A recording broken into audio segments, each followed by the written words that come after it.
In today's video, I will walk you through how to make a voiceover laugh in ElevenLabs. To begin, start creating your audio using the text-to-speech feature in ElevenLabs. Before entering your script, make sure you select the V3 model.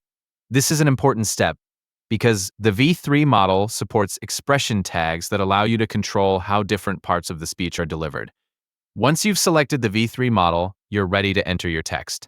As you write your script, think about where you want the laughter to happen.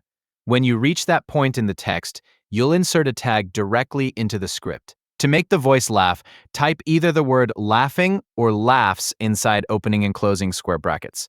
The square brackets are important because they tell the system that this is a tag rather than regular text.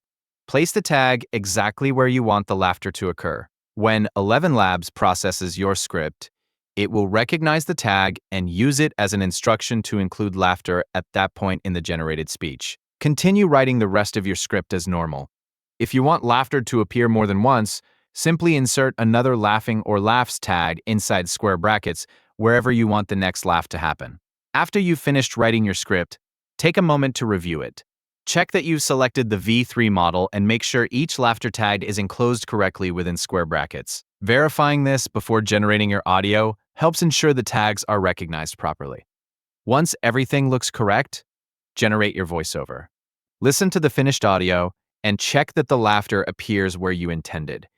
If you want to Why do the change the chicken placement, simply move the tag to a different position in your script and generate the audio again. This same approach can be repeated whenever you're creating new projects with the V3 model.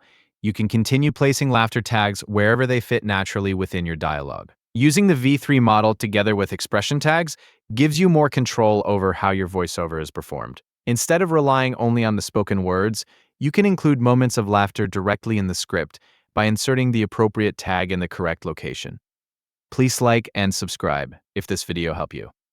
Thank you for watching.